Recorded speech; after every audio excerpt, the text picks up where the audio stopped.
کہ صحیح حدیث کہ شہداء کی روح پرندوں کے جسموں میں ہے اور وہ جنت کے باغوں میں جا کے جو ہے نا درخت سے پھل کھاتی، وہ بھی یہ برزخ میں ہے؟ Of course. اچھا. اس کی وجہ یہ ہے کہ دیکھیں اصل میں جو برزخ ہے نا یہ آخرت اور دنیا کے درمیان ایک پردہ ہے. ٹھیک ہے. کتنا لمبا پردہ ہے؟ ظاہر ہے جب تک حشر قائم نہیں ہوتا تب تک کا یہ پردہ ہے. ٹھیک ہے. تو یہ چند 100 سال ہو یا چند ہزار سال ہو تو اللہ کو معلوم ہے. صحیح. تو آپ کا کیا خیال ہے کہ چند 100 سال یا چند ہزار سال جو جنتی روح ہے وہ کیا قبر کی مٹی کے نیچے رہے گی؟ صحیح صحیح. ایسے تو نہیں ممکن نا. تو جنتی روح کو جنت کا سا ویٹنگ روم ملے گا نا. ٹھیک ہے. تو وہ جنت کا سا جو ویٹنگ روم ہوگا وہ جنت ہوگی. یعنی ایک ویٹنگ روم. ہاں اور وہ جنت ہوگی اور وہ ہر طرف جب تا حد نگاہ قبر کھل گئی تو وہ جنت ہے. یعنی اس کو ہم یہ کیسے کہہ سکتے ہیں کہ وہ جنت نہیں ہے؟ گویا برزخ ہی ہوگا لیکن برزخ میں اس کے حالات جو ہے وہ جنت والے ہوں گے. صحیح. دوسری بات یہ ہے کہ اس کو ایک اور اینگل سے بھی دیکھنے کی ضرورت ہے ان ساری باتوں کو. دیکھیں انسان یہاں سے فوت ہوتا ہے اور مرنے کے بعد پھر قبر میں جاتا ہے. قبر سے نکلے گا حشر میں جائے گا.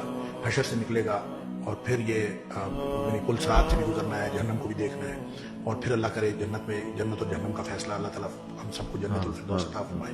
یہ ایک لمبا سفر ہے. صحیح صحیح. اس میں برزخ ایک بہت بڑی لمبی زندگی ہے. اس کے بعد آخرت میں کا پہلا دن جو ہے قیامت والا دن 50,000 سال کا دن ہے. اب وہ دیکھیں کتنا لمبا دن ہے. بڑا لمبا عرصہ ہے یہ سارا. صحیح. مومن کے لیے یہ اتنا لمبا نہیں ہوگا. ٹھیک. اب دیکھیں وہ سارا سکویز کر دیا جائے گا. صحیح. اور وہ اس کے لیے تو ایسے ہے جیسے اثر سے لے کے مغرب تک کا وہ وقت ملتا ہے اس کو فوراً گزر جائے. اس کا مطلب یہ سارے مراحل آنے ہیں لیکن مومن کے لیے تکلیف دہ نہیں ہوں گے. صحیح. یعنی کوئی بھی مرحلہ ہوگا تکلیف دہ نہیں ہوگا. جب جیسے قیامت کی بات کی قرآن نے یوم یفر المرء من اخیہ وامہ وابیہ وصاحبتہ وبنیہ لکل امرئ منہم یومئذ شأن یغنیہ. ہر شخص کو اپنی اپنی پڑی ہوگی. باپ بیٹا سب رشتے ختم. صحیح.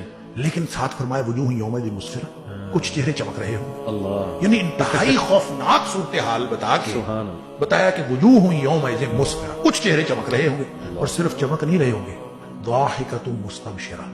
خوش ہوں گے اور ہنس رہے ہوں گے. اللہ. اس ماحول میں کچھ ہنس رہے ہوں گے. تو اس کا مطلب ہے مومن کے لیے یہاں تک ہی ہے ساری جو خرابیاں ہیں اور مومن کے لیے ساری سختیاں موت سے پہلے تک. جو ہی اس نے موت آنی ہے تو اس کے بعد تو آسانیاں شروع ہوگی.